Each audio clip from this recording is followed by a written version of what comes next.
Bismillahirrahmanirrahim. Assalamualaikum warahmatullahi wabarakatuh. Alhamdulillah Al-Wahidul Qahar Al-Azizul Ghaffar Yukawwirul layla wan nahar wa khalaqal insana libtila'i wal ikhtibar liyabluwa ibadahu ayyuhu ahsanu amala fayakunu minal akhyar wa ayyuhu aswa'u amala fayakunu min firaqil ashrar. Asyhadu an la ilaha illallah wahdahu la syarika lah wa asyhadu anna Muhammadan abduhu wa rasuluh la nabiyya wa la rasula ba'da. Allahumma salli ala Muhammadin wa ala alihi wa ashabihi ajma'in, amma ba'du. Allahumma anfa'na bima 'allamtana wa 'allimna ma yanfa'una wa zidna 'ilman walhamdulillah ala kulli hal wa na'udzu billahi min hali ahlin nar. Ma'asyiral muslimin wal muslimat, jamaah Masjid Baitur Rahman, azani Allah wa iyyakum ajmain. Selalu kita berharap dan terus berdoa kepada Allah Subhanahu wa taala, Rabb yang menggenggam hidup dan juga mati kita semua. Semoga umur kita dipanjangkan Allah dalam kebaikan dan dalam ketaatan di sisinya. Semoga Allah memberikan keberkahan terhadap apa yang Allah rezekikan. Semoga anak keturunan kita menjadi generasi-generasi yang solihun dan solihat. Semoga Allah Subhanahu wa ta'ala menyempurnakan amal soleh kita, mengampuni dosa dan kesalahan kita, merezekikan kita menutup usia dalam keadaan husnul khotimah.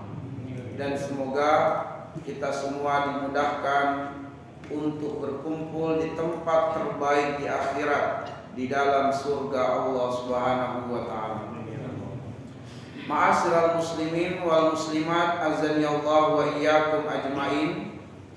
Pada kesempatan yang sangat berbahagia ini, kita merenungi, mentafakuri dan mentadaburi firman Allah Subhanahu wa taala, surah Al-Kahfi ayat yang ke-7. Surat Al-Kahfi, surat yang ke-18, ayat yang ke-7. Adapun bunyi ayatnya, Allah berfirman, Inna ja'alna ma'alal ardi zinatan laha linabluwahum ayyuhum ahsanu amala. Artinya, inna sesungguhnya kami, kata Allah, ja'alna menjadikan ma'alal ardi apa yang ada di bumi, zinatallaha perhiasan bagi bumi itu. Linabluwahum untuk menguji mereka, yaitu menguji manusia. Ayyuhum ahsanu amala, siapa di antara manusia yang terbaik amalannya. Ayat ini, ma'asyiral muslimin, memberikan penekanan dan penegasan kepada kita semua bahwa segala kesenangan yang kita rasakan, yang kita lihat, segala keindahan, segala hal yang membahagiakan, menyenangkan, semua itu hanyalah perhiasan-perhiasan bagi dunia ini.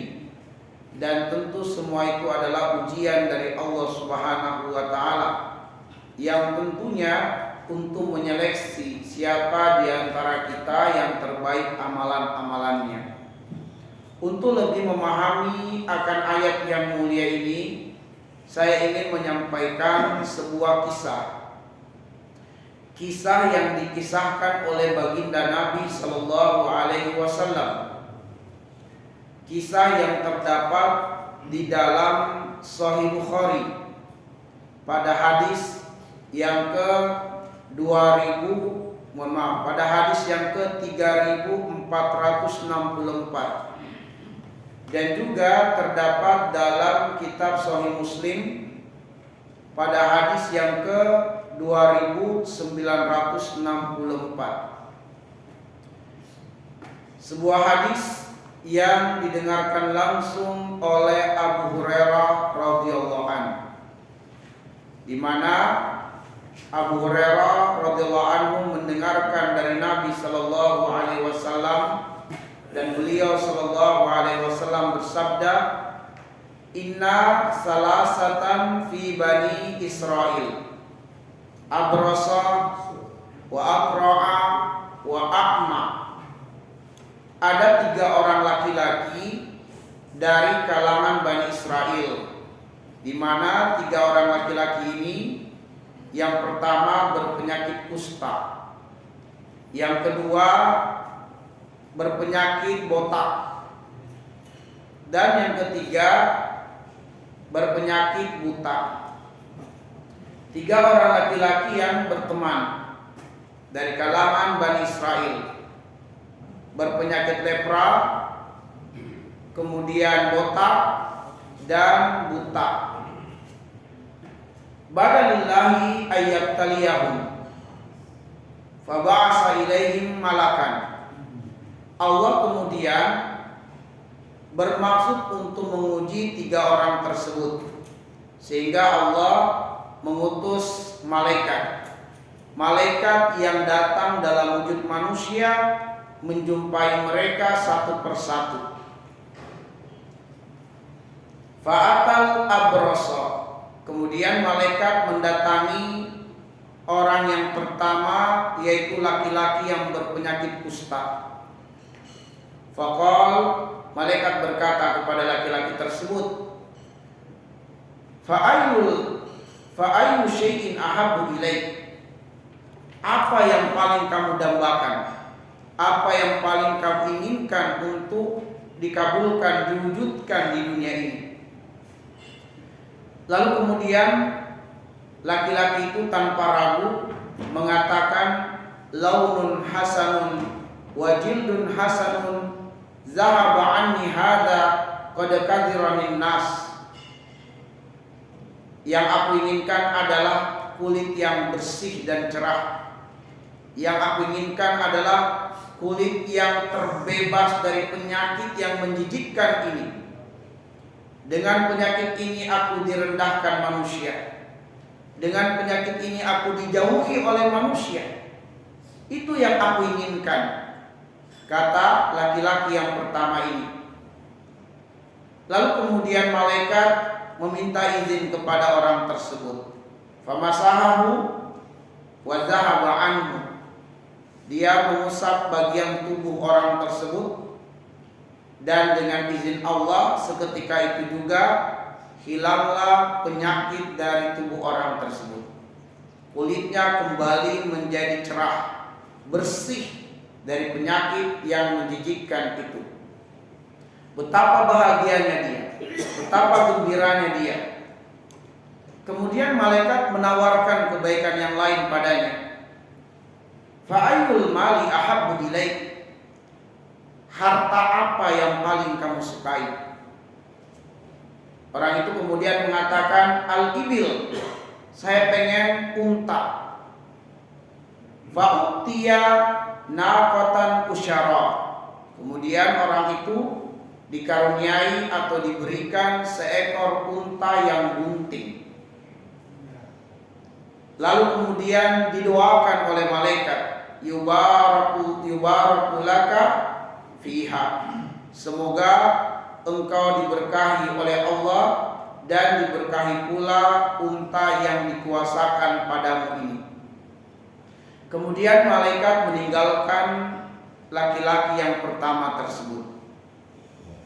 Fa'atal aqra'a, kemudian malaikat mendatangi orang yang kedua, yaitu laki-laki yang botak. Malaikat datang dalam wujud manusia, lalu berkata kepada laki-laki kedua tersebut, Fa'ayyu syai'in ahabbu ilaik, apa yang paling kamu inginkan? apa yang kamu dambakan untuk segera diwujudkan di dunia ini. Laki-laki botak itu mengatakan, sya'arun hasanun wa zahaba anni hadza. Orang itu mengatakan, yang aku inginkan adalah rambut yang bagus, yang subur tumbuh di kepala saya yang botak ini, sehingga hilanglah penyakit kebotakan saya. Kadakadziramin nas, sebab saya seringkali menjadi bulian orang-orang di sekitar saya. Seringkali saya direndahkan dan dijauhi karena kebotakan saya ini. Famasahahu wa dhahaba. Malaikat minta izin untuk mengusap kepala orang kedua tersebut.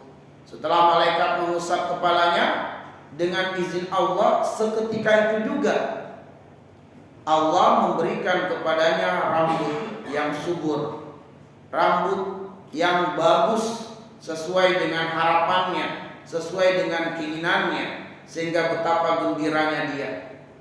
Lalu malaikat menawarkan kebaikan yang lain. Fa ayyul mali ahabbu ilaik?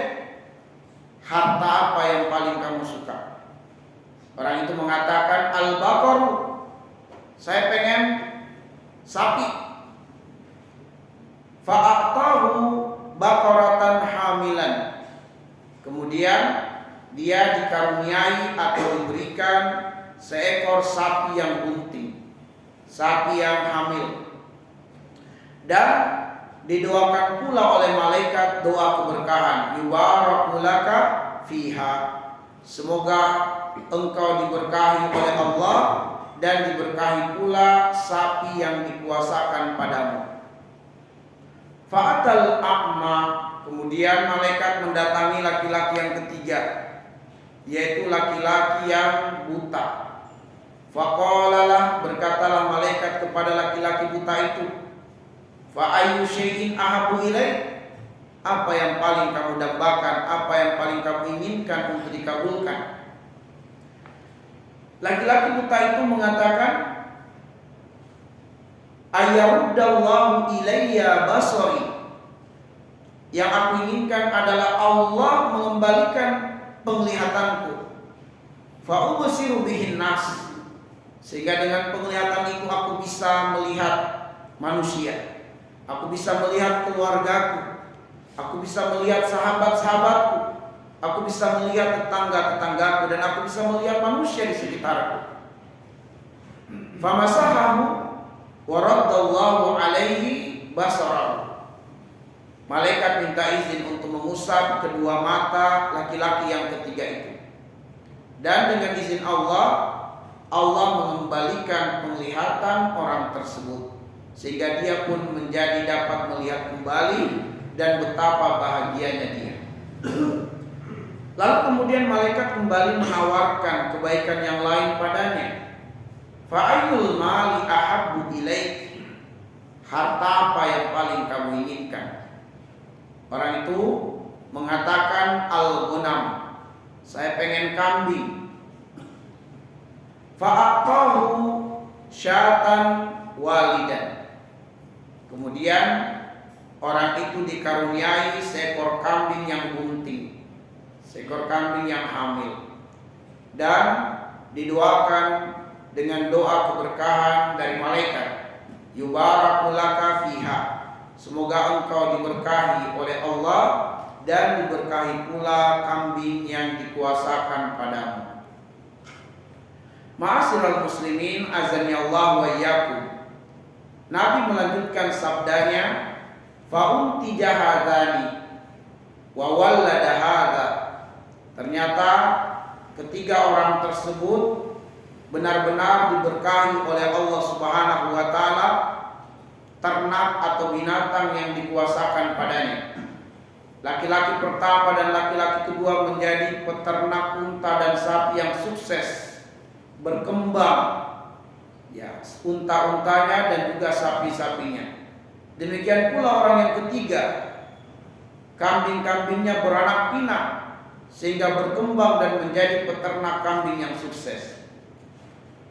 Fakana lihada wadin lil ibil, walihada wadin lil bakar, walihada wadin minal ghanam.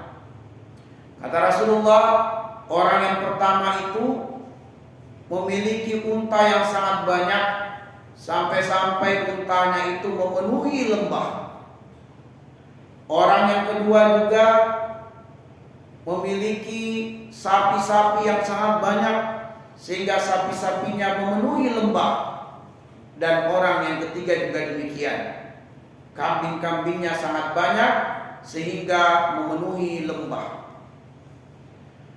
Ketiga orang ini, ma'asyiral muslimin, hidup dalam kemewahan, hidup dalam kesenangan, hidup dalam keadaan disanjung-sanjung manusia, banyak pengikut, banyak orang-orang yang mendekat pada mereka. Dulunya mereka dihinakan, dijauhi, ditinggalkan, dikucilkan, direndahkan. Tapi keadaannya terbalik. Keadaannya terbalik sekarang ini. Mereka dipuja-puja, disanjung, dimuliakan, dihormati.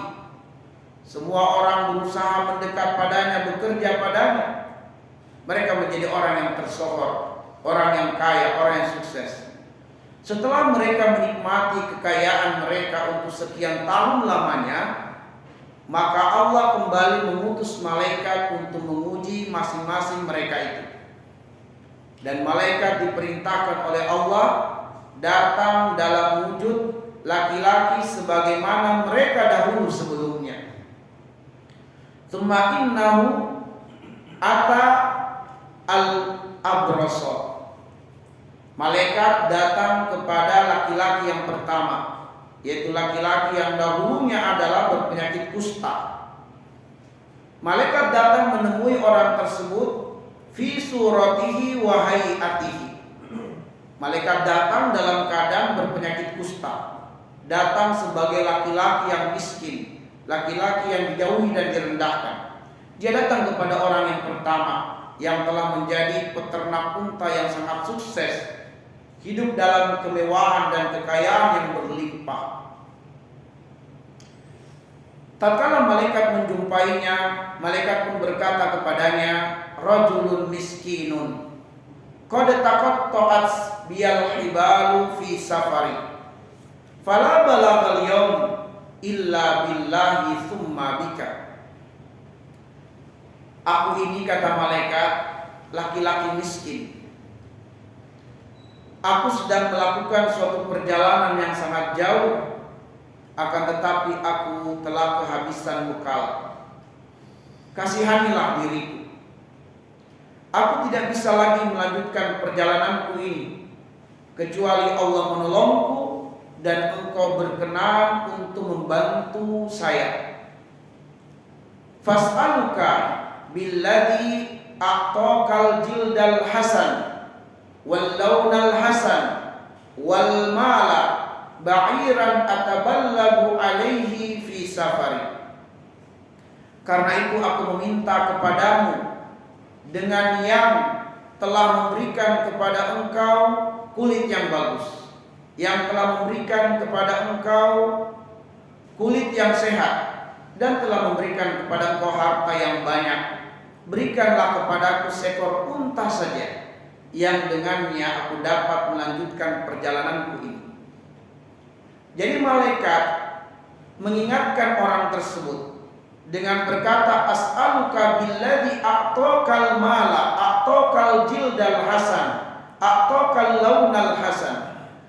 Aku meminta kepadamu dengan nama yang telah memberikan kepada engkau kekayaan, yang telah memberikan kepada engkau kulit yang bersih dari penyakit, kulit yang cerah. Siapa yang dimaksud oleh malaikat? Allah. Aku meminta kepada engkau dengan nama Allah yang telah memberikan kepadamu kenikmatan-kenikmatan ini. Tetapi orang tersebut, orang yang pertama ini berlaku sombong. Orang yang pertama ini angkuh. Orang yang pertama ini tidak peduli dengan malaikat yang datang padanya itu sebagai laki-laki miskin dan berpenyakit kusta. Justru sebaliknya direndahkan dan dihinakan oleh laki-laki yang pertama. Laki-laki pertama mengatakan, innal hukuka katsirah. Wahai laki-laki miskin, ketahuilah, aku itu punya banyak tanggungan. Aku itu punya banyak urusan. Aku tidak mau merepotkan diriku, tidak mau membebani diriku dengan masuk ke dalam urusanmu ini. Menjauhlah dariku. Tinggalkan aku, sebab aku tidak ingin tertular dengan penyakit kemiskinanmu dan juga penyakit kulitmu. Menjauhlah dariku. Begitulah perkataan orang yang pertama kepada malaikat tersebut. Lalu malaikat berkata, "Ka'anni a'rifuka. Alam takun abrasa yadzarukan nas wa faqiran a'taqallah." Malaikat berkata, "Sepertinya aku mengenalmu. Bukankah dahulunya engkau juga adalah laki-laki yang berpenyakit kusta seperti saya ini? Direndahkan oleh manusia, ditinggalkan oleh manusia, dijauhi oleh manusia. Dan bukankah engkau dahulunya adalah fakir, miskin seperti saya ini keadaannya. Tapi Allah telah mengayakan kamu." Namun kemudian laki-laki yang pertama itu mengingkari apa yang dikatakan oleh malaikat tadi. Dia mengatakan sambil tertawa merendahkan, "Ha ha ha ha. Laqad waristu likabirin an kabirin." Wahai laki-laki miskin, ketahuilah, aku ini kaya raya karena aku berasal dari keluarga yang kaya raya. Aku berasal dari keluarga yang terhormat, keluarga yang mewarisi kekayaan yang banyak dan berlimpah. Bapak saya adalah orang yang kaya raya, kakek saya adalah orang yang kaya raya, dan saya mewarisi kekayaan mereka. Dan saya adalah seorang yang tekun, bekerja keras, tidak sebagaimana engkau laki-laki yang miskin. Menjauhlah dariku." Lalu kemudian malaikat berkata, "In kunta kadziban fasayyarallahu ila ma kunta." Kalau kamu berdusta dengan perkataanmu itu, semoga Allah mengembalikan kamu pada keadaanmu yang sebelumnya. Lalu kemudian malaikat meninggalkan orang yang pertama tersebut, dan orang yang pertama ini secara tiba-tiba kulitnya kembali berpenyakit kusta. Lalu pelayan-pelayannya datang dengan terburu-buru mengabarkan kepadanya bahwa unta-untanya telah mati mendadak. Berjatuhan satu persatu untanya, mati semuanya, dan dia kembali menjadi miskin. Orang-orang kemudian meninggalkannya. Itulah laki-laki yang pertama. Lalu dia pun bertobat memohon ampun kepada Allah, tapi keadaannya tetap seperti itu. Tsumma innahu ata al-aqra'a. Lalu kemudian malaikat itu mendatangi laki-laki yang kedua, laki-laki yang dulunya adalah berpenyakit botak. Fi suratihi wa hayatihi. Malaikat datang dalam keadaan kepalanya botak juga, seperti orang itu sebelumnya. Dan malaikat datang dalam keadaan miskin perihalnya, keadaannya. Dan dia menyebutkan perihalnya kepada laki-laki yang kedua, sebagaimana dia sampaikan perihalnya kepada laki-laki yang pertama, bahwa dia adalah laki-laki miskin. Kasihanilah saya sedang dalam perjalanan yang sangat jauh, sedangkan perbekalan telah habis, dan saya tidak mampu melanjutkan perjalanan kecuali pertolongan Allah, kemudian engkau berkenan membantu saya. Tapi kemudian si laki-laki kedua juga memberikan jawaban yang sama dengan laki-laki pertama. Ya, dia merasa bahwa urusannya sangat banyak, tidak mau lagi disibukkan dengan orang miskin seperti malaikat yang datang kepadanya itu. Dia pun menyuruh malaikat itu meninggalkannya, sebab dia tidak ingin tertular dengan penyakit kebotakannya dan tidak ingin tertular dengan kemiskinan laki-laki, yaitu malaikat itu. Lalu kemudian malaikat meminta kepadanya, "Wahai Tuhan, berilah aku seekor sapi saja. Ataballagu alaihi fi safari. Berikan aku seekor sapi, saya akan pergi. Engkau punya banyak sapi, saya cuma minta seekor saja. Yang dengan seekor itu saya akan melanjutkan perjalananku dan saya tidak akan lagi menjumpaimu." Tapi laki-laki yang kedua pun juga tidak mau walau hanya memberikan seekor sapi kepada malaikat tersebut. Sehingga kemudian malaikat mengingatkannya. Malaikat mengingatkan orang tersebut, "Ka'anni a'rifuka." Aku mengenal engkau, kata malaikat.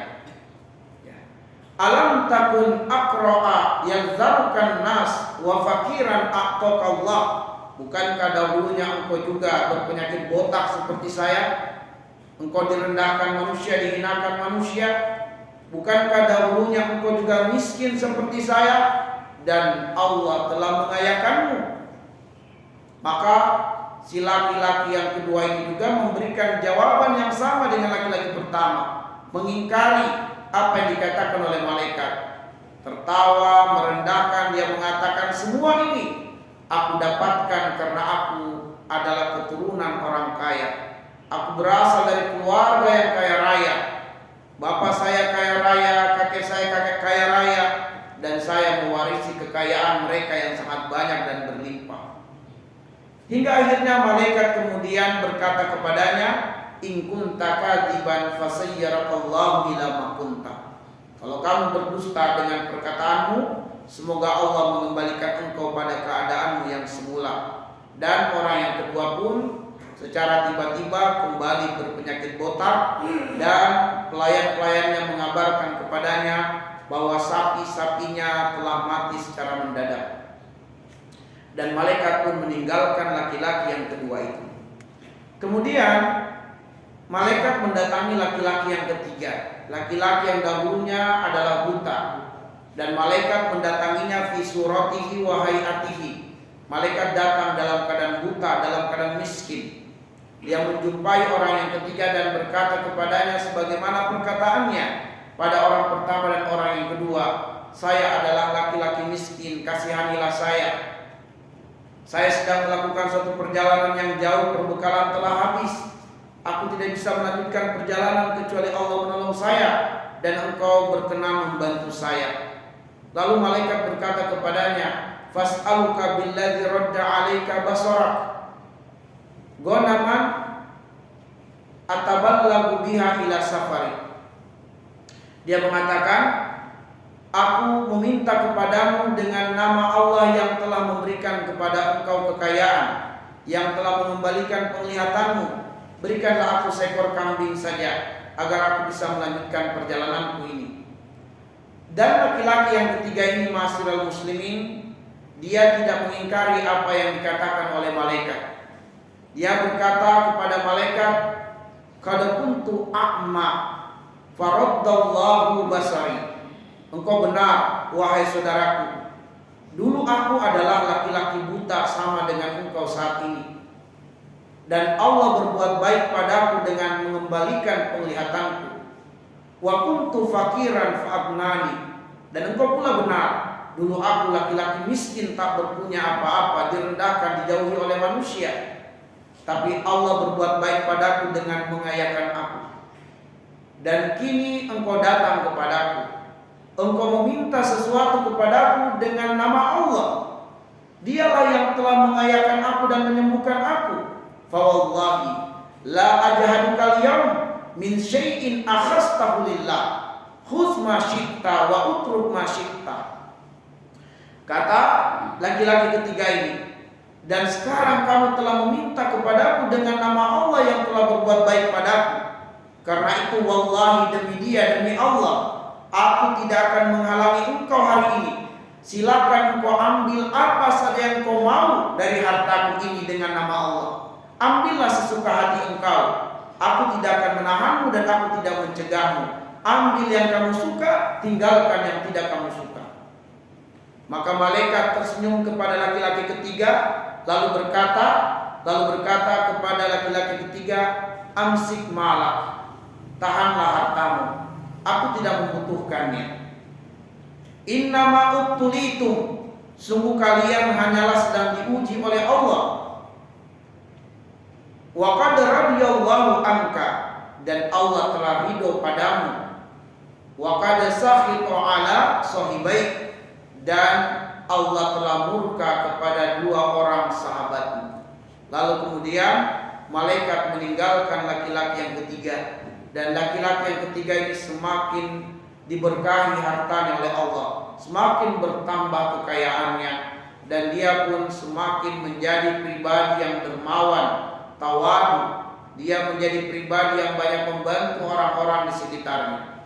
Demikianlah kisah yang dikisahkan oleh Nabi Sallallahu Alaihi Wasallam yang berkenaan dengan ayat yang telah kita sampaikan tadi, bahwa di dunia ini ada begitu banyak perhiasan-perhiasan, dan itu adalah ujian dari Allah untuk menguji kita siapa yang terbaik amalannya. Ma'asyiral muslimin, azani Allah wa iyyakum ajmain. Ada 5 pelajaran penting yang akan kami sampaikan dari ayat dan juga dari kisah yang telah kami kisahkan tadi. 5 pelajaran penting itu, yang pertama adalah bahwa dunia dengan segala pernak-perniknya atau dunia dengan segala perhiasannya adalah ujian dari Allah Subhanahu wa taala. Bahwa orang yang kaya adalah ujian dari Allah. Orang yang miskin juga ujian dari Allah. Orang yang sehat ujian dari Allah. Orang yang sakit juga ujian dari Allah. Punya kedudukan yang tinggi sebagai pejabat itu adalah ujian dari Allah. Dan tidak memiliki jabatan atau hanya sebagai rakyat jelata juga adalah ujian dari Allah Subhanahu wa taala. Hidup dengan mendapatkan segala kecukupan, segala kebutuhan terpenuhi, fasilitas dunia ada, itu adalah ujian dari Allah. Hidup dalam kesialan, dalam kesusahan, tidak tercapainya banyak keinginan di dunia, itu juga adalah ujian dari Allah Subhanahu wa taala. Karena ini adalah ujian dari Allah, mengingatkan kita akan firman Allah surat Al-Anbiya ayat yang ke-35. Allah bilang, "Wa nabluukum bisyarri wal khairi fitnah wa ilaina turja'un." Kami pasti menguji kalian dengan hal-hal yang tidak menyenangkan, dan kami uji kalian dengan hal-hal yang menyenangkan. Fitnah itu semua benar-benar akan menjadi cobaan bagi kalian. Wa ilaina turja'un. Untuk bisa lulus dari ujian-ujian tersebut, kepada Allah lah segala urusan mesti dikembalikan. Yang menarik kata para ulama tafsir adalah bahwa didahulukan penyebutan ujian keburukan, barulah penyebutan ujian kebaikan. Kenapa? Supaya kita siap mental dengan ujian yang tidak menyenangkan. Semua kita tentu siap kalau ujiannya menyenangkan, tapi banyak dari kita tidak siap kalau ujiannya tidak menyenangkan. Kemudian ma'asyiral muslimin azani Allah wa iyyakum, dari pernak-pernik kehidupan atau dari perhiasan kehidupan yang kita dapatkan dalam kisah tadi juga memberikan kepada kita pelajaran yang juga masih berkenaan dengan ujian. Ujian kehidupan adalah bahwa ternyata kesehatan itu lebih penting dan lebih bernilai dari harta. Ketika orang pertama, orang kedua, orang ketiga ditanya oleh malaikat dengan pertanyaan umum tentang sesuatu apa yang mereka paling inginkan untuk segera diberikan, dikabulkan di dunia ini, mereka tidak memprioritaskan harta sebagai sesuatu yang penting untuk diberikan pertama kali secara spontan. Apa yang mereka minta? Kesehatan, kesembuhan. Maka nikmat kesehatan, nikmat yang sangat penting melebihi nikmat harta. Dan Rasulullah juga sudah mengingatkan kita ma'asyiral muslimin. Kata beliau, nikmatani maqbunun fihima katsirun minan nas. Ada dua nikmat, akan tetapi dua nikmat ini banyak dilupakan oleh manusia, banyak dilalaikan oleh manusia, banyak ditinggalkan oleh manusia. Dua nikmat itu adalah nikmat kesehatan dan nikmat kesempatan. Ketika manusia diberikan kesehatan dan kesempatan, dia tidak memaksimalkan dua nikmat ini untuk beribadah kepada Allah, tapi dia memaksimalkan dua nikmat ini untuk mencari harta sebanyak-banyaknya. Begitu harta dia dapatkan, kesehatannya menjadi turun, dia menjadi sakit. Harta yang banyak tadi dikeluarkan untuk menebus kesehatannya. Itulah manusia. Kadang dia bekerja lupa pada kesehatannya. Begitu uangnya banyak, uangnya digunakan untuk tebus kesehatannya. Habis waktunya. Bahkan yang parahnya, tidak sedikit dari manusia karena mengejar harta, dia meninggalkan ibadah kepada Allah Subhanahu wa taala. Dia meninggalkan ketaatan kepada Allah Subhanahu wa taala. Baik. Maka ma'asyiral muslimin azani Allah wa iyyakum, mudah-mudahan kita semua menjadi orang-orang atau hamba-hamba Allah yang lulus dari ujian-ujian kehidupan. Kalau kita dikaruniai segala kesenangan, kita bersyukur, dan kalau kita diuji dengan ketidaksenangan, kita bersabar. Itulah kesuksesan terhadap ujian-ujian kehidupan. Mari kita melangkah kepada pelajaran yang kedua. Pelajaran yang kedua adalah bahwa kemuliaan manusia di sisi Allah adalah iman dan takwa. Kemuliaan manusia di sisi Allah adalah imannya dan juga takwanya. Ma'asyiral muslimin, inilah maha adilnya Allah Subhanahu wa taala. Karena Allah menjadikan ukuran kemuliaan manusia itu pada sesuatu yang bisa diraih oleh setiap orang. Allah menjadikan ukuran kemuliaan manusia di sisinya adalah iman dan takwa, sehingga orang yang sehat bisa menjadi mulia di sisi Allah. Orang yang sakit juga bisa menjadi mulia di sisi Allah. Orang yang kaya bisa mendapatkan derajat mulia di sisi Allah. Tapi orang yang miskin juga bisa mendapatkan derajat mulia di sisi Allah. Pejabat bisa mendapatkan derajat mulia di sisi Allah. Dan rakyat jelata juga bisa mendapatkan derajat mulia di sisi Allah. Karena Allah menjadikan ukuran kemuliaan manusia di sisinya adalah iman dan takwa, bukan harta, bukan jabatan, bukan kedudukan. Kenapa ini harus ditegaskan? Karena seringkali manusia salah paham. Seringkali manusia menduga bahwa ukuran kemuliaan manusia di sisi Allah kalau terkabul semua keinginan-keinginan dunianya. Kalau tercapai segala hajat-hajatnya, dia merasa itulah bukti Allah sayang pada dirinya.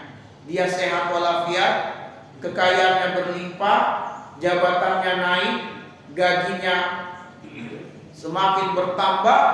Allah sayang sama saya. Sebaliknya ketika selalu sial dalam hidupnya, ketika dia berpenyakit dan tidak sembuh-sembuh, seringkali dia berputus asa dan berburuk sangka kepada Allah. Kenapa saya dihinakan oleh Allah seperti ini? Maka anggapan-anggapan demikian langsung dibantah oleh Allah Subhanahu wa taala di dalam Quran surat Al-Fajr. Surah Al-Fajr, surah yang ke-89, ayat yang ke-15 dan ayat yang ke-16. Allah mengatakan, fa'ammal insanu idza mabtalahu rabbuhu fa'akramah wa na'ama fayaqulu rabbi akraman wa amma idza mabtalahu faqadara alaihi rizqahu fayaqulu rabbi ahana. Kalla, langsung dibantah oleh Allah. Ketika manusia menyangka bahwa ukuran kasih sayangnya Allah kepada hambanya, ukuran kemuliaan Allah kepada hambanya adalah terkabulnya segala keinginan dunia, tercapainya segala apa yang dihajatkan di dunia ini, dan ukuran kehinaan seorang hamba di sisi Allah ketika rezekinya disempitkan, ketika dia berpenyakit, ketika selalu sial dalam hidup, itu dianggap sebagai ukuran Allah tidak sayang padanya. Langsung Allah katakan kalla, sekali-kali tidak, bukan itu ukurannya, bukan itu. Tetapi ukurannya inna akramakum indallahi atqakum, yang paling mulia di sisi Allah di antara kalian adalah hamba-hamba yang beriman dan bertakwa. Karena itulah dalam riwayat Imam Muslim, Nabi Shallallahu Alaihi Wasallam bersabda, Innallaha la yanzur ila suwarikum wala ila amwalikum, walakin yanzur ila qulubikum. Allah tidak melihat bentuk fisik kalian. Allah juga tidak melihat aksesoris dunia kalian. Tapi yang dilihat oleh Allah hati kalian. Adakah iman di dalam hati? Itu yang dilihat oleh Allah Subhanahu wa taala, bukan harta kita yang mentereng, bukan kedudukan kita, bukan fisik kita yang gagah, bukan. Hati. Adakah iman di dalam hati kita? Ma'asyiral muslimin azani Allah wa iyyakum, mudah-mudahan kita menjadi hamba yang beriman dan bertakwa kepada Allah sehingga kita mendapatkan derajat mulia di sisi Allah. Kita melangkah pada pelajaran yang ketiga. Pelajaran yang ketiga ma'asyiral muslimin adalah bahwa perbuatan dosa dan maksiat penyebab utama tercabutnya nikmat rezeki secara keduniaan. Dosa, maksiat penyebab utama tercabutnya nikmat rezeki dunia. Dan dosa maksiat itu menjadi penyebab utama terhalangnya keberkahan rezeki. Dia menghalangi keberkahan rezeki, menjadi penyebab tercabutnya rezeki dunia. Itulah dosa, itulah maksiat. Di dalam kisah tadi kita dapatkan dari karakter pertama dan karakter kedua, ada perbuatan dosa dan maksiat yang mengundang murka Allah. Dan dosa maksiat yang mengundang murka Allah dalam kisah tadi ada 4. Ada 4. Dosa dan maksiat yang mengundang murka Allah, yang menjadi penyebab tercabut keberkahan rezeki. Yang kemudian keempat, dosa maksiat ini dilakoni oleh laki-laki pertama dan laki-laki yang kedua. Apa 4 dosa, 4 maksiat itu? Yang pertama adalah kufur nikmat. Kufur nikmat. Yang kedua adalah sombong, yaitu gomtun nas, merendahkan manusia. Yang ketiga adalah al-kadzib, dusta. Yang ketiga adalah dusta. Dia mengingkari apa yang dikatakan oleh malaikat, dia berdusta. Dan yang keempat bakhil. Ini adalah 4 sifat yang mengundang murka Allah. Dan ini adalah perbuatan dosa, perbuatan maksiat. Yang pertama adalah kufur nikmat, yang kedua adalah sombong, yang ketiga adalah dusta, yang keempat adalah bakhil. Sesiapa yang berkarakter dengan 4 sifat ini akan menuai kehancuran dalam hidupnya, akan mengundang murka Allah. Sebagai pejabat, jangan jadi pejabat yang kufur nikmat. Jangan jadi pejabat yang sombong. Jangan jadi pejabat yang berdusta, mendustai rakyatnya. Dan jangan menjadi pejabat yang bakhil terhadap rakyatnya. Dia akan binasa hidupnya. Menjadi pedagang, jangan menjadi pedagang yang sombong, pedagang yang kufur nikmat, pedagang yang berdusta, curang dalam takaran, dalam timbangan, dan pedagang yang bakhil. Jangan. Sebab ini adalah sifat-sifat yang membinasakan, sifat yang menghancurkan dan merusak dan mendatangkan murka Allah, merusak kehidupan kita. Tapi yang menarik adalah bahwa laki-laki pertama dan laki-laki kedua ini sebelumnya mereka laki-laki yang baik, laki-laki yang soleh. Tapi kemudian setelah mereka menjadi kaya raya, segala kebutuhan tercukupi, mereka menjadi orang-orang yang melampaui batas, menjadi orang yang sombong, angkuh dan takabur, ma'asyiral muslimin. Keadaan laki-laki pertama dan laki-laki kedua yang tadinya adalah laki-laki yang baik, yang soleh, tidak sombong, selalu bersyukur, tapi menjadi orang-orang yang melampaui batas. Ini mengingatkan kita akan firman Allah di surat Al-Alaq. Di surat Al-Alaq ayat yang ke-6, ayat yang ke-7. Kalla, kata Allah, innal insana layatagha ar-ra'ahu istaghna. Ya. Jadi Allah mengatakan kalla sekali-kali tidak. Innal insana layatagha. Sungguh manusia itu benar-benar akan melampaui batas. Manusia itu benar-benar akan menjadi sombong, congkak, angkuh, takabur. Kapan itu terjadi? Ar-ra'ahu istaghna. Ketika dia mendapati segala kebutuhan-kebutuhan dunianya telah tercukupi, telah terpenuhi. Jadi memang manusia itu cenderung untuk menjadi orang-orang yang sombong, congkak, angkuh, takabur kalau hajat-hajat dunianya sudah terpenuhi. Dia lupa bahwa dulunya dia miskin dan Allah mengayakannya. Dia lupa bahwa dulunya dia direndahkan oleh banyak orang, lalu Allah mengangkat derajatnya. Dan begitu kemudian dia berada pada posisi yang di atas, dia malah merendahkan orang lain. Dia sombong dengan kedudukannya, jabatannya, dan kekayaannya.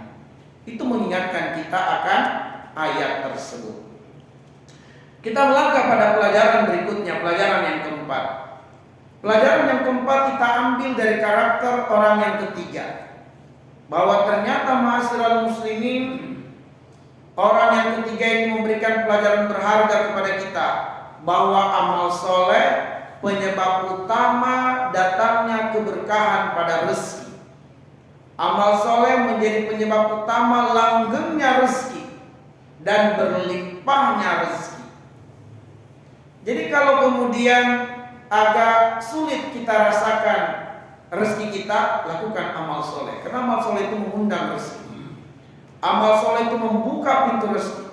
Amal soleh melanggengkan rezeki dan menjadikan rezeki berkah. Itulah amal soleh.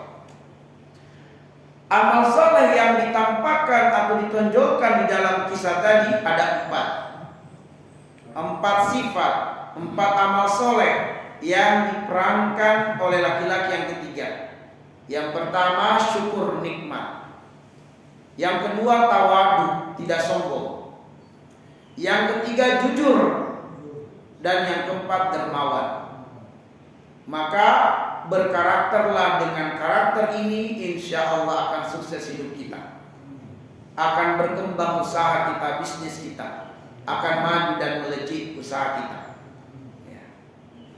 Maka ma'asyiral muslimin, karakter yang diperankan oleh laki-laki yang ketiga ini mengingatkan kita akan firman Allah surat Al-Qasas ayat yang ke-77. Surat Al-Qasas ayat yang ke-77. Bagaimana ayatnya? Saya langsung ambil pada bagian tengah ayat. Allah mengatakan wa ahsin kama ahsanallahu ilaika wala tabghil fasada fil ard innallaha la yuhibbul mufsidin. Tapi yang menjadi asyahid atau yang kita perlu garis bawahi adalah wa ahsin kama ahsanallahu ilaika. Berbuat baiklah engkau sebagaimana Allah berbuat baik kepadamu. Inilah yang membuat kenapa orang ketiga ini dia menjadi orang yang sangat dermawan, karena dia menyadari betul bahwa apa yang dia dapatkan ini semuanya datang dari Allah. Allah yang telah berbuat baik padanya. Dulunya dia miskin lalu Allah mengayakannya. Dulunya berpenyakit lalu Allah menyembuhkannya. Allah mengangkat derajatnya karena dia mengingat-ingat kebaikan Allah pada dirinya, maka dia pun juga menjadi orang yang berlaku baik kepada orang lain. Jadi apa penyebab kesombongan sebenarnya? Dia tidak menyandarkan nikmat dan kebaikan yang ada padanya dari Allah, melainkan dia sandarkan pada dirinya. Makanya orang pertama, orang kedua mengatakan, laqad waristu likabirin an kabirin. Ini semua saya dapatkan karena saya mewarisi kekayaan orang tua saya dan kakek saya. Dia menyandarkan kekayaan itu bukan dari Allah, tapi dari manusia, dari bapaknya, dari kakeknya. Sedangkan orang yang ketiga menyandarkan semua kenikmatan-kenikmatannya itu dari Allah. Dia mengatakan kuntu fakiran faghnani. Dulu aku miskin tapi Allah mengayakan aku. Kuntu a'ma wa raddallahu basari. Dulu aku buta dan Allah mengembalikan penglihatanku. Maka dua kondisi dan keadaan ini masyiral muslimin, laki-laki pertama dan kedua, ini adalah contoh karakter Qarun di dalam Al-Quran.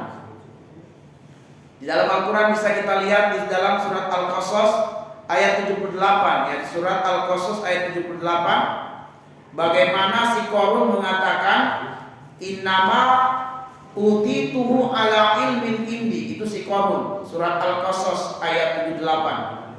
Innama utituhu ala ilmin indi. Semua kekayaan ini saya dapatkan karena saya tekun, saya bekerja keras, saya adalah orang yang cerdas, pintar. Nah itu si Qarun.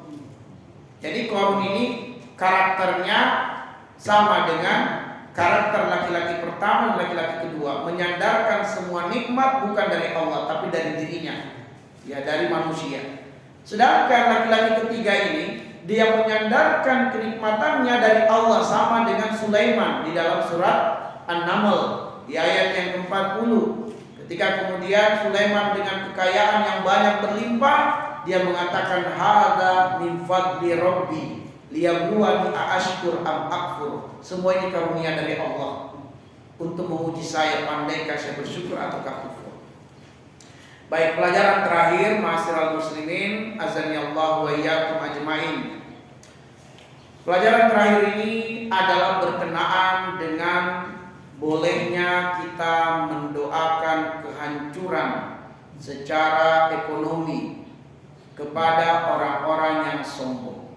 Bolehnya kita mendoakan supaya Allah mencabut jabatan kedudukan orang-orang yang berbuat zalim. Boleh. Ya. Mari kita angkat beberapa ayat yang menjelaskan hal ini. Pertama, ma'asyiral muslimin, kita buka surat An-Nisa ayat 148. Surat An-Nisa. Surat An-Nisa surat yang keempat. Dan lihat ayat yang ke-148. Dalam ayat ini Allah mengatakan, la yuhibbullahul jahra bis-su'i minal qawli illa man zulim wa kana Allahu sami'an alima. Allah tidak menyukai al-jahra bis-su'i minal qawl, perkataan buruk yang diucapkan secara terang-terangan, illa kecuali man zulim, dari perkataan orang yang dizolimi. Wa kana Allahu sami'an alima, dan Allah Maha mendengar lagi Maha mengetahui. Buka tafsir ayat ini. Di antaranya kita akan dapatkan penjelasan tafsir dari Ibnu Abbas radhiyallahu anhu. Beliau mengatakan bahwa bukanlah ghibah seseorang menceritakan keburukan-keburukan orang-orang yang zalim terhadap dirinya. Dia ceritakan kepada orang lain bahwa dia dizolimi, dia disakiti oleh si fulan bin fulan. Itu bukan ghibah. Bahkan jangankan cuma sekedar mendoa, sekedar untuk membicarakan keburukan orang itu, mendoakan laknat pun boleh. Mendoakan laknat. Makanya Nabi mengatakan fattaqud da'watal mazlum, takutlah kamu dari doanya orang-orang yang dizolimi. Maka ketika ada yang bertanya kepada saya, Pak Ustaz, bukankah ghibah seorang rakyat menyebutkan aib-aib pemimpinnya? Saya katakan kalau pemimpinnya zolim, pemerintahnya zolim kepada rakyatnya, dan rakyat merasakan kezaliman itu, boleh rakyatnya menceritakan, membeberkan aib-aib dari pemerintahnya kalau pemerintahnya benar-benar zalim, pemimpinnya benar-benar zalim kepadanya.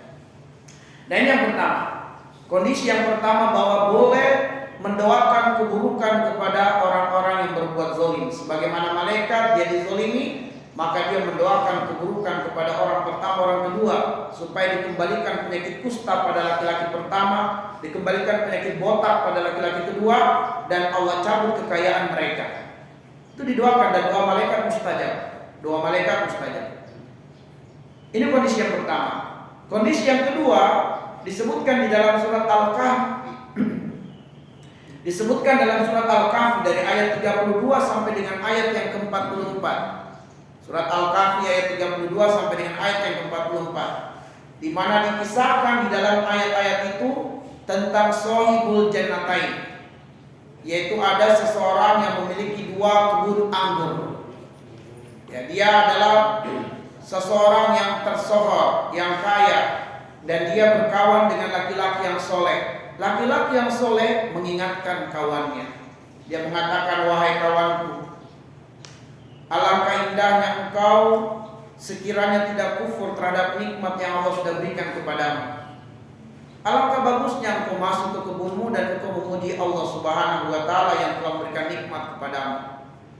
Tapi laki-laki yang memiliki kekayaan banyak, memiliki keturunan yang banyak, pengikut yang banyak ini sombong angkuh, bahkan dia merendahkan laki-laki yang soleh.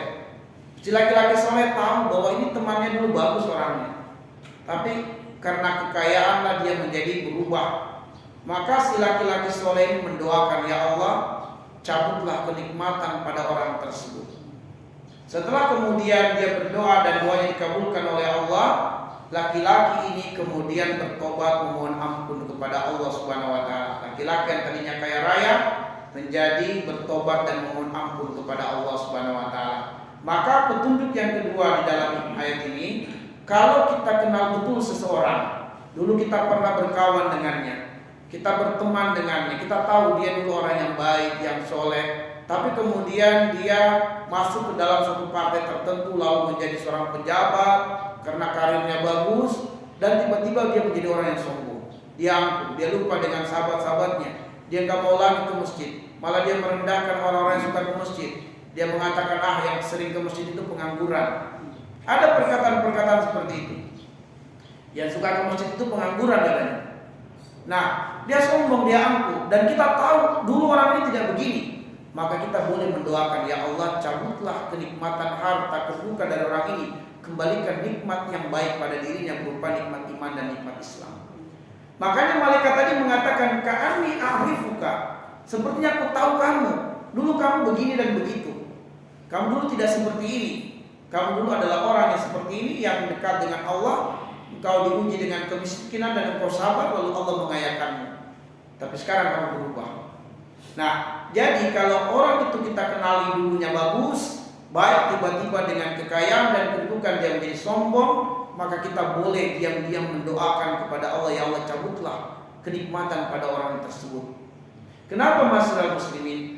Karena kenikmatan iman, kenikmatan Islam, kenikmatan tawaduk itu lebih bernilai dari semua harta yang ada pada orang itu. Jadi ketika kita minta kepada Allah dicabut, itu bukan kemudian kita minta dia dihinakan, tapi kita pengen dia dimuliakan dengan nikmat yang lebih utama. Diganti nikmat itu diganti dengan nikmat yang lebih utama, yaitu nikmat iman, nikmat Islam. Dasarnya di surat Yunus ayat yang ke-58.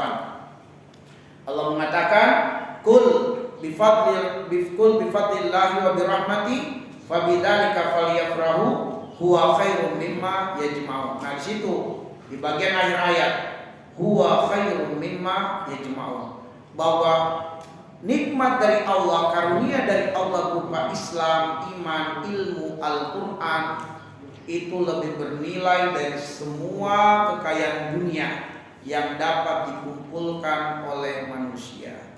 Baik, ma'asyiral muslimin wal muslimat, demikianlah yang bisa kami sajikan dan sampaikan dari kajian ini. Lebih dan kurangnya mohon dimaafkan. Ini apa pertanyaan? Pertanyaan ya? Baik, sebelum kita tutup, kita jawab dulu pertanyaan yang ada.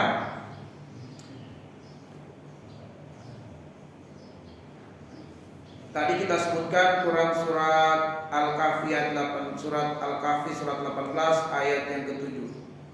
Lalu kemudian surat 67 ayat yang kedua.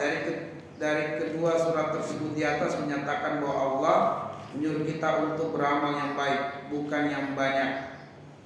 Bagaimana bila ada oknum dai atau ustadz menganjurkan untuk berzikir dengan bilangan yang banyak? Baik. Jadi ini menghubungkan, saya tadi tidak menyinggung surat Al-Mulk ayat yang kedua, tapi sepertinya mungkin redaksinya sama dengan surat Al-Kahfi ayat 7, bahwa Allah menciptakan kehidupan dan kematian untuk menguji siapa yang terbaik amalnya. Nah, ma'asyiral muslimin azani Allah wa iyyakum ajmain. Bagaimana dengan zikir? Ya, bagaimana dengan zikir? Zikir itu ada dua.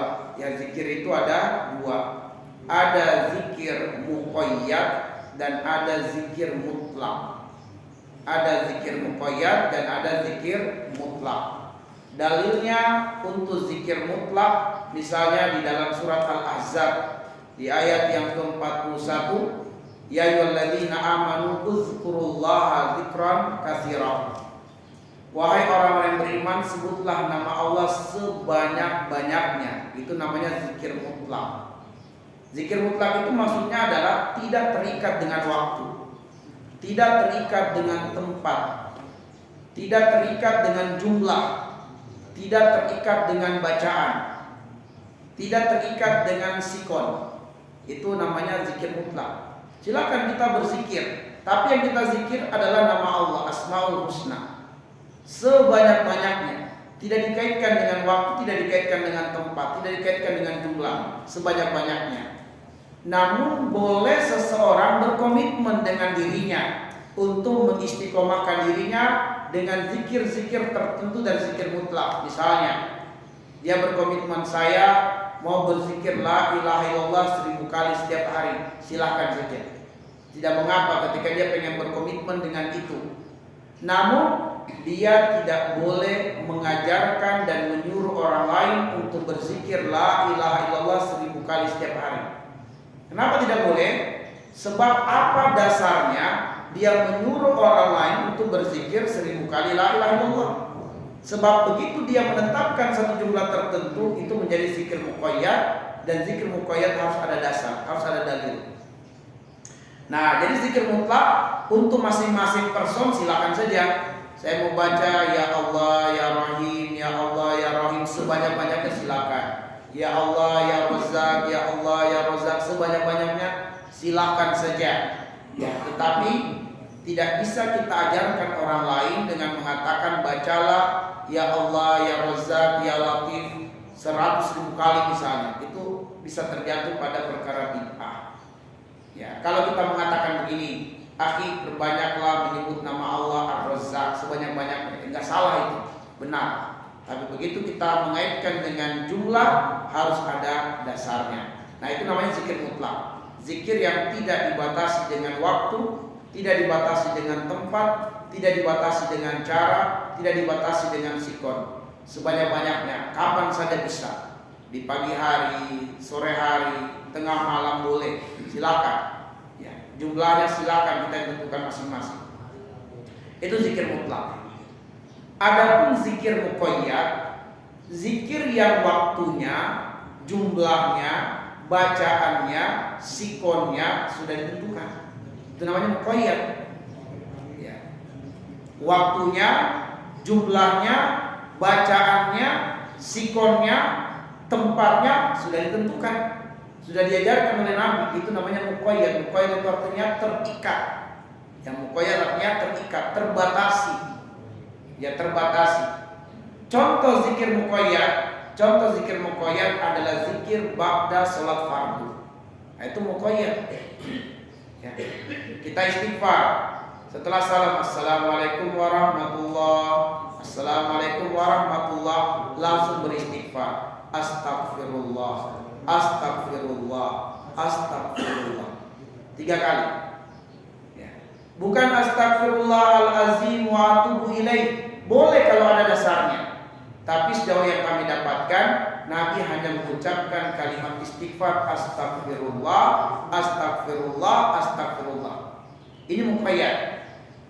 Jangan lagi kita pakai perasaan itu. Masa kan bukannya lebih sempurna kalau astagfirullahaladzim wa atubu ilaih, betul.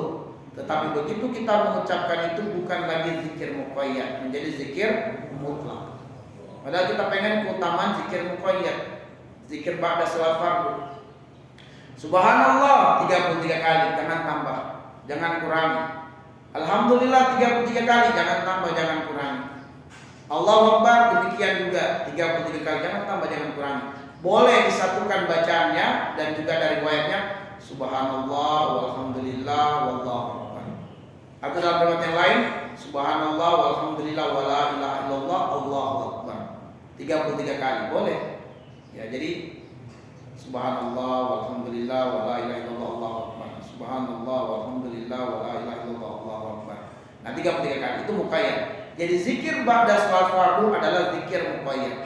Kemudian zikir muqayyad yang lain adalah zikir di waktu pagi dan di waktu petang. Nah, itu muqayyad juga. Baca ayat kursi 1 kali, Al-Ikhlas 3 kali, Al-Falaq 3 kali, An-Nas 3 kali, lalu sejumlah doa-doa yang Nabi ajarkan, lalu baca tasbih subhanallah wa bihamdi 100 kali. 100 kali. Kemudian baca la ilaha illallah wahdahu la syarikalah lahul mulku wa lahul hamdu wa huwa ala kulli syai'in qadir. Boleh 1 kali, boleh 10 kali, boleh 100 kali. Masing-masing punya keutamaan. Lalu kita baca salawat Nabi 10 kali. Di waktu pagi, di waktu petang 10 kali. Selebihnya silakan baca sebanyak-banyaknya salawat. Ya, jadi salawat Nabi zikir pagi dan petang cukup 10 kali. Selebihnya silakan boleh sebanyak-banyaknya. Bacaan salawatnya juga diajarkan. Boleh yang pendek, Allahumma sholli ala Muhammadin wa ala ali Muhammad. Atau yang panjang sebagaimana salawat ketika kita tasyahud akhir. Boleh seperti itu ada dasarnya kedua-duanya. Dan jumlahnya 10 kali saja. Kalau mau lebih silakan, jadi mutlak namanya. Apalagi zikir muqayyad yang lain. Zikir muqayyad lainnya adalah zikir masnuna, zikir yang disunnahkan sehari-hari. Contohnya, mau masuk kamar mandi ada zikir khusus. Mau tidur ada zikirnya. Berkendaraan ada zikirnya. Mau makan ada zikirnya. Mau minum ada zikirnya. Mau masuk masjid ada zikirnya. Keluar masjid ada zikirnya. Ini namanya zikir masnunah. Turun hujan ada zikirnya. Lihat petir ada zikirnya. Bercermin ada zikirnya. Berkendaraan ada zikirnya. Keluar rumah ada zikirnya. Itu namanya muqayyad. Zikir yang sudah ditentukan dan diajarkan oleh Nabi SAW. Maka sedaya upaya kita komitmen dengan itu.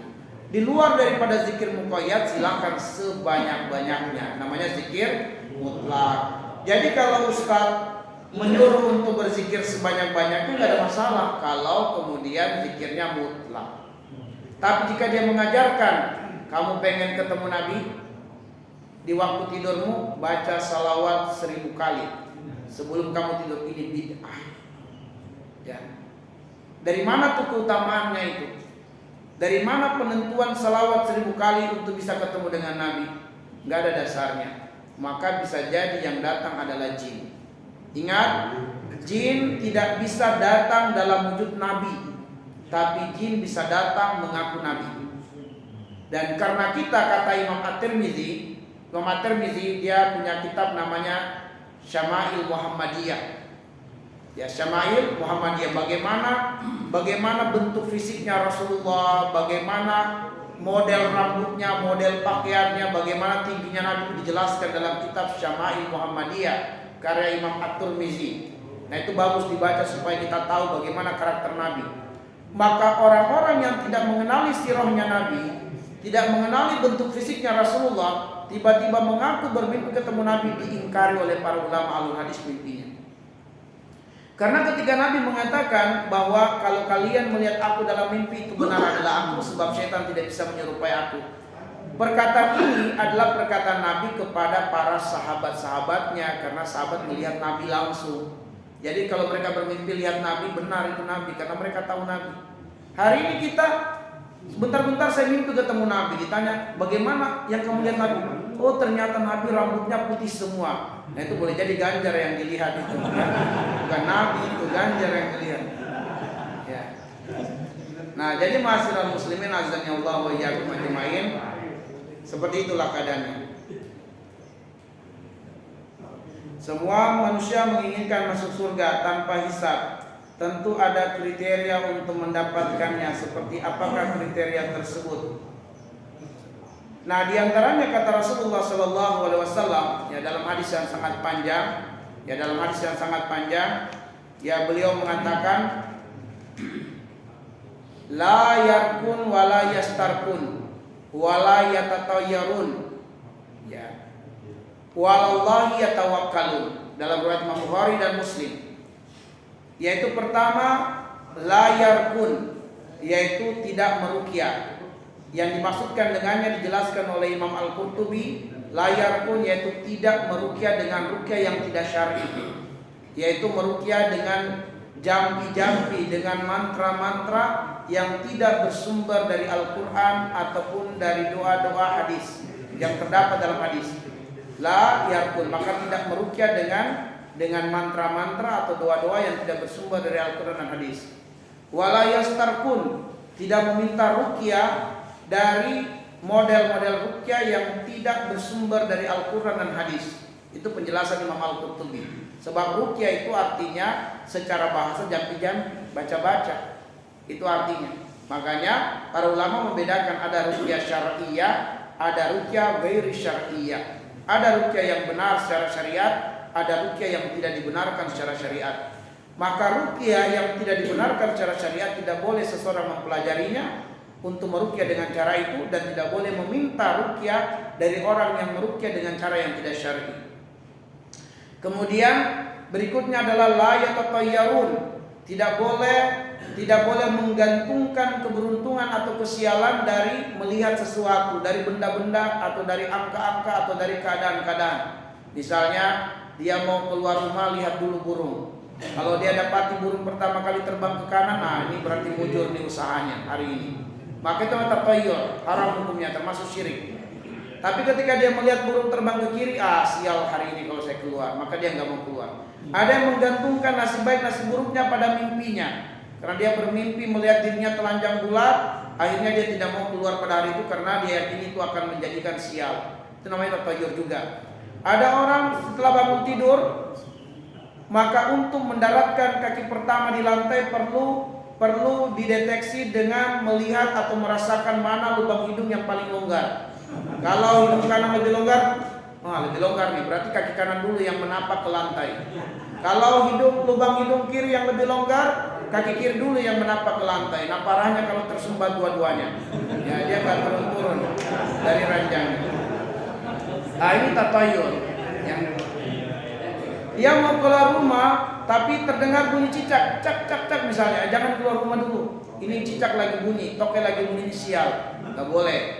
Tatayyur, tiba-tiba foto jatuh, wah ini kayaknya ada apa-apa nih kepada yang, ya itu semua sinetron ya. Maka itu tatayyur, nggak boleh kita bergantung, ya nggak boleh kita bergantung menggantungkan nasib baik, nasib buruk pada itu. Atau ada angka-angka sial, nggak ada angka-angka sial. Atau hari-hari sial, nggak ada hari-hari sial, ya. Maka kita tinggalkan, itu namanya tatayyur. Maka kemudian wala rabbihim yatawakkalun, kepada Rabb mereka bertawakal. Kata Rasulullah bahwa apabila seseorang melakukan ini semua, maka dia akan dimasukkan ke dalam surga bighairi hisabin wala azab. Tidak akan dihisab dan tidak akan diazab. Tapi penjelasan para ulama maksudnya bighairi hisab, tidak akan dihisab sebagaimana hisab yang berat pada orang-orang sebelumnya. Maksudnya jangan berarti tidak dihisab, semua orang pasti dihisab. Hanya saja hisabnya dipermudah, tidak dihisab sebagaimana orang lain dihisab. Orang lain dihisab itu didetailkan semua hisabnya. Tapi mereka yang bertawakal kepada Allah dengan tawakal yang sempurna, dipermudah hisabnya oleh Allah Subhanahu wa taala dan masuk ke dalam surga tanpa diazab, yaitu tidak tersentuh api neraka. Kemudian surat Al-Ahzab 56, Allah dan para malaikat bersalawat kepada Nabi. Namun di lingkungan masyarakat sering kita dengar dengan sebutan Nabi besar. Dengan begitu ada istilah Nabi kecil, mohon pencerahannya. Bahwa ya tentu kita tidak bisa kemudian berzuzon ada besar lalu kemudian ada Nabi kecil, karena saya yakin niat-niat orang yang kemudian Nabi besar kita Muhammad SAW, tidak demikian. Karena besar di situ kalau Nabi agung ya, Nabi teragung. Nabi teragung adalah baginda Nabi SAW, di mana yang dimaksudkan besar di sini kemuliaannya. Kalau kemuliaannya benar, ya bahwa Nabi Muhammad Nabi termulia, manusia terbaik dari semua manusia yang diciptakan oleh Allah Subhanahu Wa Taala, dan dia Nabi termulia dari semua nabi yang diutus oleh Allah. Makanya dari Rasul yang diutus oleh Allah ada namanya Rasul Ulul Azmi, Rasul yang derajatnya paling tinggi di sisi Allah karena tingkat kesabarannya luar biasa. Tapi di antara Rasul Ulul Azmi ada 5 Rasul Ulul Azmi. Yang paling utama dari semua Rasul Ulul Azmi adalah baginda Nabi Sallallahu Alaihi Wasallam. Maka Nabi Muhammad adalah Nabi yang agung, Nabi yang besar. Besar di sini bukan kemudian secara fisik, tapi kemuliaannya. Ya, dan juga tidak menjadikan Nabi selain Nabi adalah Nabi kecil, tidak. Tapi sekali lagi dari sisi kemuliaannya, dia yang teragung, dia yang termulia dari semua Nabi yang pernah diutus oleh Allah di muka bumi ini. Allahu a'lam bissawab. Baik, naktafi bihadzal qadar. Nas'alullah ayyaj'alana minal ladzina yastami'una al-qawla wa yattabi'una ahsana. Assalamualaikum warahmatullahi wabarakatuh.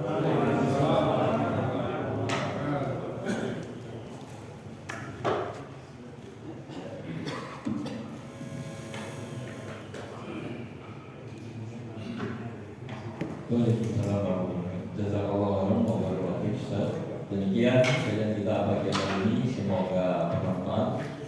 Kita doakan semoga keberkahan, kemuliaan, serta kesehatan senantiasa bersama-sama dan keluarga. Insya Allah di dalam kesempatan dapat melanjutkan kajian bersama kita. Sebagai informasi, besok hari Ahad masih ada satu kajian bersama Ustaz Yunus Nuryanzan dan Syekh Hafizahullah Ta'ala. Semoga Allah beri kekuatan kepada kita, beri kemudahan bagi kita untuk kembali ke majelis besok hari. Demikian kajian pagi hari ini, kita tutup dengan doa kafaratul majelis. Subhanallahumma wa bihamdika asyhadu an la ilaha